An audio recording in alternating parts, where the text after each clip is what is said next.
ಆರಂಭಕ್ಕೂ ಮುನ್ನವೇ ಕಿಚ್ಚಿಗೆ ಕಾರಣ ಆಗಿದೆ. ಕ್ರಿಶ್ಚಿಯನ್ ಜೊತೆ ಹಿಂದೂ ಉಪಜಾತಿ ಸೇರ್ಪಡೆಗೆ ವ್ಯಕ್ತವಾಗ್ತಾ ಇರುವಂತ ವಿರೋಧ ಇದು. ಯಡಿಯೂರಪ್ಪ ನೇತೃತ್ವದಲ್ಲಿ ಲಿಂಗಾಯತರ ಸಭೆ ಇವತ್ತು ಖಾಸಗಿ ಹೋಟೆಲ್ನಲ್ಲಿ ನಡೀತಾ ಇರೋ ಸಭೆ ಇದು.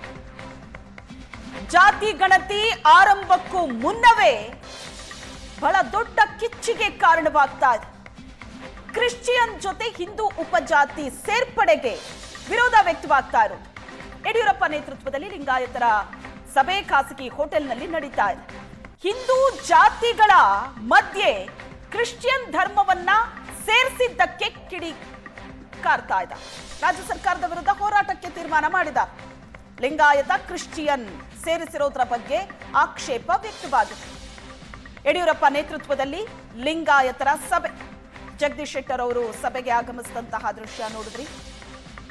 ರಾಜ್ಯದಲ್ಲಿ ಜಾತಿ ಗಣತಿ ಆರಂಭಕ್ಕೂ ಮುನ್ನವೇ ಕಿಚ್ಚು ಹತ್ಕೊಂಡಿದೆ. ಯಾವ ಕಾರಣಕ್ಕಾಗಿ ಈ ಕಿಚ್ಚು? ಕ್ರಿಶ್ಚಿಯನ್ ಜೊತೆ ಹಿಂದೂ ಉಪಜಾತಿಯನ್ನ ಸೇರ್ಪಡೆ ಮಾಡಿರೋದಕ್ಕೆ ವಿರೋಧ ವ್ಯಕ್ತವಾಗ್ತಾ ಇದೆ. ಇದ್ರ ಬಗ್ಗೆ ಇವತ್ತಿನ ಸಭೆಯಲ್ಲಿ ಚರ್ಚೆ ಆಗುತ್ತೆ. ಮಹತ್ವ ಪಡ್ಕೊಂಡಿದೆ ಈ ಸಭೆ. ಖಾಸಗಿ ಹೋಟೆಲ್ನಲ್ಲಿ ನಡೀತಾ ಇರುವಂತಹ ಸಭೆ ಇದು.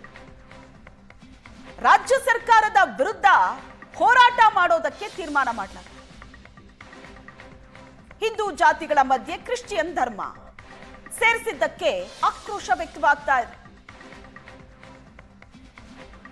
ಹಿಂದೂ ಉಪಜಾತಿ ಸೇರ್ಪಡೆಗೆ ಕ್ರಿಶ್ಚಿಯನ್ ಜೊತೆ ವಿರೋಧ ವ್ಯಕ್ತವಾಗ್ತಾ ಇರೋದು. ಯಡಿಯೂರಪ್ಪ ನೇತೃತ್ವದಲ್ಲಿ ಸಭೆ ನಡೀತಾ ಇದೆ.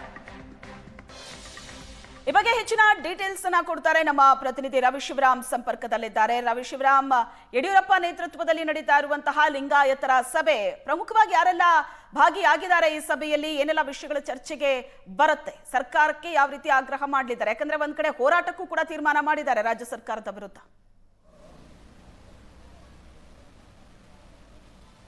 ಶ್ವೇತಾ, ಇವತ್ತು ಬಿಜೆಪಿಯ ನಾಯಕರುಗಳು ಖಾಸಗಿ ಹೋಟೆಲ್ ಸಭೆಯನ್ನು ಸೇರಿದ್ದಾರೆ. ಯಡಿಯೂರಪ್ಪ ಅವರ ನೇತೃತ್ವದಲ್ಲಿ ಸಭೆಗೆ ಮಾಜಿ ಮುಖ್ಯಮಂತ್ರಿಗಳಾದಂಥ ಜಗದೀಶ್ ಶೆಟ್ಟರ್ ಇರಬಹುದು, ಬಸವರಾಜ ಬೊಮ್ಮಾಯಿಯವರು, ವಿಜಯ ಸಂಕೇಶ್ವರ್ ಅವರು, ಅರವಿಂದ ಬೆಲ್ಲದವರು, ಅದೇ ರೀತಿ ಬಿಜೆಪಿಯ ಪ್ರಮುಖ ಎಲ್ಲ ಲಿಂಗಾಯತ ನಾಯಕರುಗಳು, ವಿ ಎಸ್ ಸೋಮಣ್ಣ ಸೇರಿದಂತೆ ಬಹುತೇಕ ಎಲ್ಲ ಲಿಂಗಾಯತ ನಾಯಕರುಗಳು ಇವತ್ತು ಸಭೆಯಲ್ಲಿ ಹಾಜರಾಗಿದ್ದಾರೆ. ಪ್ರಮುಖವಾಗಿ ಸರ್ಕಾರ ಒಂದು ಜಾತಿಯಲ್ಲಿ ಸೇರಿಸುವ ಸಂದರ್ಭದಲ್ಲಿ ಲಿಂಗಾಯತರನ್ನ ಕ್ರಿಶ್ಚಿಯನ್ ಧರ್ಮದೊಳಗಡೆ ಅವರು ಉಪಜಾತಿ ಒಂದು ಕಡೆಗೆ ಸೇರಿಸಿದ್ರ ಬಗ್ಗೆ ಸಾಕಷ್ಟು ವಿರೋಧಗಳು ವ್ಯಕ್ತ ಆಗ್ತಾ ಇದೆ. ಕುರುಬ ಕ್ರಿಶ್ಚಿಯನ್ ಇರಬಹುದು, ಅದೇ ರೀತಿ ಬೇರೆ ಬೇರೆ ರೀತಿಯ ಜಾತಿಗಳನ್ನು ಕ್ರಿಶ್ಚಿಯನ್ ಧರ್ಮದೊಳಗೆ ನುಗ್ಗಿಸುವಂಥ ಪ್ರಯತ್ನವನ್ನು ಮಾಡ್ತಾ ಇದ್ದಾರೆ ಅಂತ ಆರೋಪವನ್ನು ಬಿಜೆಪಿಗರು ಮಾಡ್ತಾ ಇದ್ರು. ಅದಕ್ಕೆ ಸಂಬಂಧಪಟ್ಟಂತೆ ಇವತ್ತು ಬಿಜೆಪಿ ನಾಯಕರು 2 ಫೋರಂ ನಡೆಯಲಿ ಪಕ್ಷದ ಕಚೇರಿಯಲ್ಲಿ ಯಾವುದೇ ಸಭೆಗಳನ್ನು ಮಾಡದೆ ಖಾಸಗಿ ಹೋಟೆಲ್ನಲ್ಲಿ 2 ಪ್ರಮುಖ ಸಭೆಗಳನ್ನು ಮಾಡ್ತಾ ಇದೆ. ಒಂದು ಯಡಿಯೂರಪ್ಪ ಅವರ ನೇತೃತ್ವದಲ್ಲಿ ನಡೀತಿರುವ ಸಭೆ ಆದರೆ, ಇನ್ನೊಂದು ಕಡೆ ವಿ ಸುನೀಲ್ ಕುಮಾರ್ ಅವರ ನೇತೃತ್ವದಲ್ಲಿ OBC ನಾಯಕರುಗಳ ಸಭೆಯೂ ಕೂಡ ನಡೀತಾ ಇದೆ. ಯಾಕೆಂದರೆ ಹಿಂದೂ ಧರ್ಮದ ಒಳಗಡೆ ಕ್ರಿಶ್ಚಿಯನ್ರನ್ನ ಸೇರಿಸುವಂಥ ಒಂದು ಹುನ್ನಾರ, ಧರ್ಮವನ್ನು ಒಡೆಯುವಂಥ, ಜಾತಿಯನ್ನು ಬೇರ್ಪಡಿಸುವಂಥ ಕೆಲಸವನ್ನು ಸಿದ್ದರಾಮಯ್ಯ ನೇತೃತ್ವದ ಸರ್ಕಾರ ಮಾಡ್ತಾ ಇದೆ ಅನ್ನುವಂಥ ಗಂಭೀರವಾದ ಆರೋಪಗಳನ್ನು ಮೇಲಿನ ಮೇಲೆ ಬಿಜೆಪಿ ನಾಯಕರುಗಳು ಮಾಡ್ತಾ ಇದ್ರು.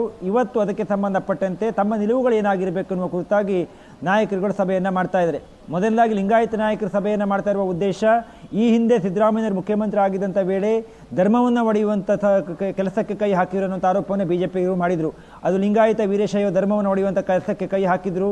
ಅದರಿಂದಾಗಿ ಸಮಾಜದಲ್ಲಿ ಒಂದಿಷ್ಟು ಒಡಕು ಮೂಡ್ತು ಅನ್ನುವಂಥ ಚರ್ಚೆಗಳು ಈ ಹಿಂದೆ ಆಗಿದ್ವು. ಆದರೆ ಈಗ ಜಾತಿಯ ಒಂದು ಲೆಕ್ಕಾಚಾರವನ್ನು ತೆಗೆದುಕೊಂಡಾಗ ಬೇರೆ ಧರ್ಮಕ್ಕೆ ಸೇರಿದಂಥ ಒಂದು ಜಾತಿಗಳನ್ನು ಇನ್ನೊಂದು ಧರ್ಮದ ಜೊತೆ ಸೇರಿಸುವಂಥ, ಅದನ್ನು ಬೆಸೆಯುವಂಥ ಕೆಲಸವನ್ನು ಈ ಸರ್ಕಾರ ಮಾಡ್ತಾ ಇದೆ ಅನ್ನುವಂಥ ಆರೋಪಗಳು ಬರ್ತಾ ಇದ್ದಾವೆ. ಹೀಗಾಗಿ ಈ ಆರೋಪಗಳಿಗೆ ತಮ್ಮ ಸಮುದಾಯ ಯಾವ ರೀತಿ ಉತ್ತರವನ್ನು ಕೊಡಬೇಕು?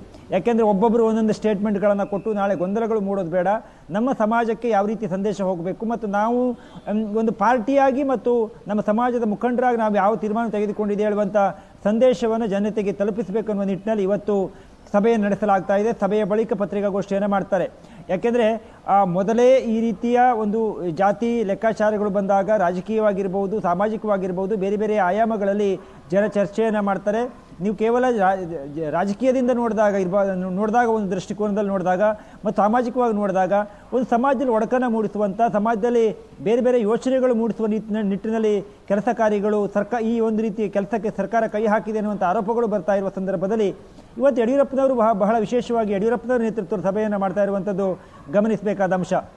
ಯಡಿಯೂರಪ್ಪನವರ ಇತ್ತೀಚೆಗೆ ಯಾವುದೇ ಪ್ರಮುಖವಾದ ಸಭೆಗಳಲ್ಲಿ, ಸಮಾರಂಭಗಳಲ್ಲಿ, ಆ ಮೀಟಿಂಗ್ಗಳಿಗೆ ಹೋಗೋದನ್ನು ಕಡಿಮೆ ಮಾಡಿದ್ದಾರೆ. ಆದರೆ ಈಗ ಸಮಾಜದ ವಿಷಯ ಬಂದಿರೋದ್ರಿಂದ ಸ್ವತಃ ಯಡಿಯೂರಪ್ಪನವರು ಇವತ್ತು ಸಭೆಯಲ್ಲಿ ಭಾಗಿಯಾಗಿದ್ದಾರೆ. Shweta, thank you Ravi Shivaram.